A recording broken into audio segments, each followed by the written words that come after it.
The following is a description of the events leading up to the Gettysburg Address and the text of the famous speech itself. President Lincoln's speech at Gettysburg consisted of only 272 words and yet was able to convey the deepest fears and most cherished hopes of millions of Americans that a young nation born with the aspirations of individual liberty and that a government for the people might continue to exist on the earth.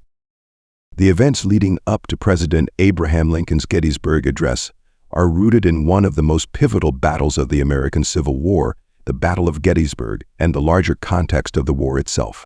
By mid-1863, the United States was embroiled in a bloody civil war between the Union of the North and the Confederacy of the South, primarily over issues of slavery and states' rights. The war had already lasted 2 years, and while the Union had achieved some victories, the Confederacy remained a potent and determined adversary. The lead-up to the Gettysburg Address began with Confederate General Robert E. Lee's decision to invade the North in June 1863.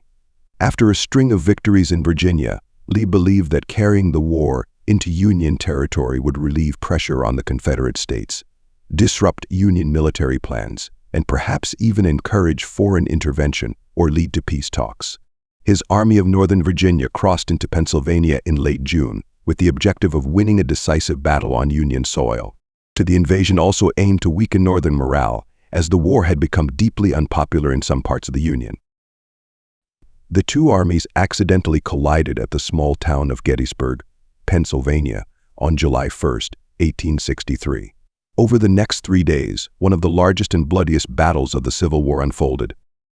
Approximately 165,000 soldiers fought on the fields around Gettysburg, and the battle culminated in Pickett's Charge, a massive Confederate assault on Union positions on Cemetery Ridge on July 3rd.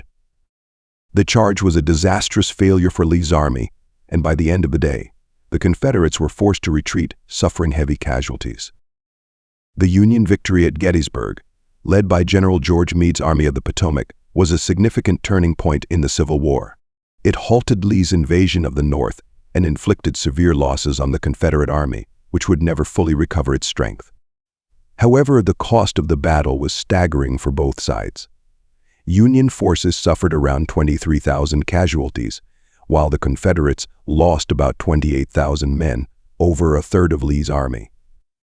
In the days and weeks following the battle, the town of Gettysburg was overwhelmed with the aftermath of the conflict. Over 7,000 soldiers had been killed, and thousands more were wounded. The local population and military personnel worked to bury the dead and care for the wounded, but the scale of the carnage was immense. The battlefields were littered with bodies, and the stench of death hung in the air.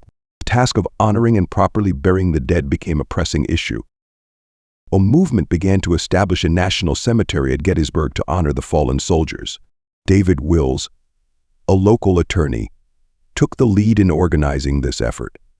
Wills contacted the state governments and raised funds for the cemetery, and a dedication ceremony was scheduled for November 19, 1863. President Abraham Lincoln was invited to deliver a few appropriate remarks at the dedication ceremony.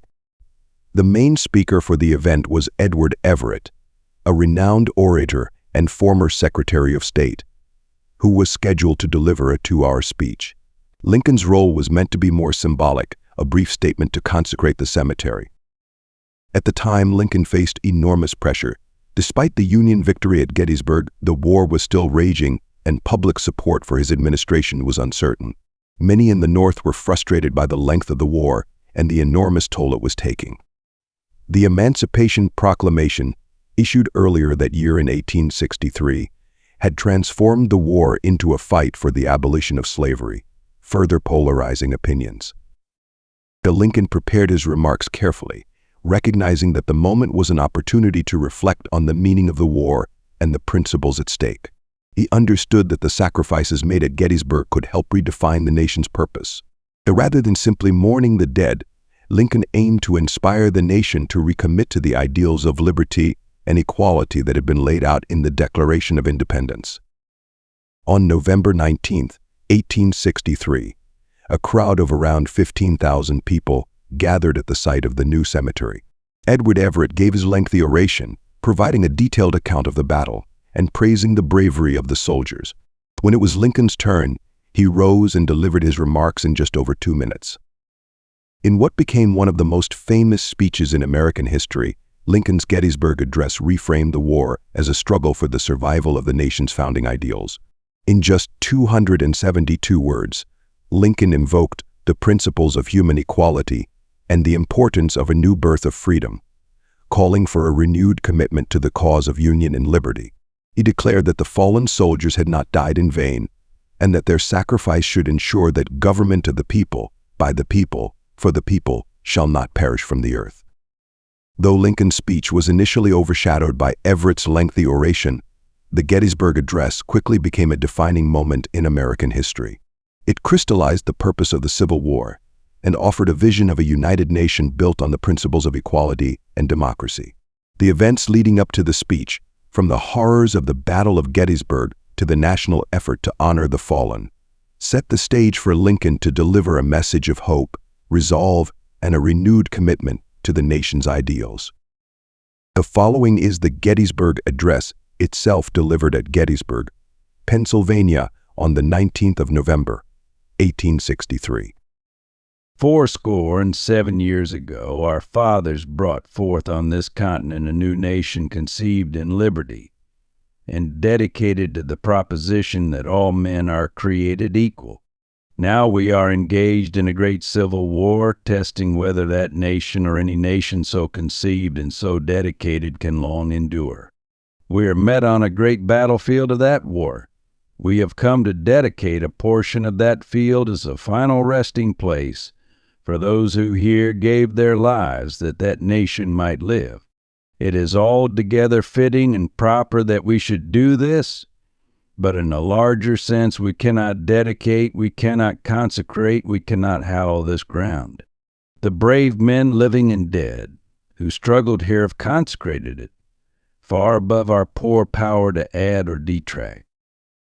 The world will little note nor long remember what we say here, but it can never forget what they did here. It is for us, the living, rather, to be dedicated here to the unfinished work which they who fought here have thus far so nobly advanced. It is rather for us to be here dedicated to the great task remaining before us, that from these honored dead we take increased devotion to that cause for which they gave the last full measure of devotion. That we here highly resolve that these dead shall not have died in vain, that this nation under God shall have a new birth of freedom, and that government of the people, by the people, for the people, shall not perish from the earth. This has been a quick historical summary of President Lincoln's Gettysburg Address, produced by the team at Best Audiobooks for free. Please subscribe to our channel on both YouTube and Rumble, and please like each video you enjoy, as your subscriptions enable our team to produce more great free content. Also, please visit www.bestaudiobooksforfree.com for a complete list of our free audiobook content.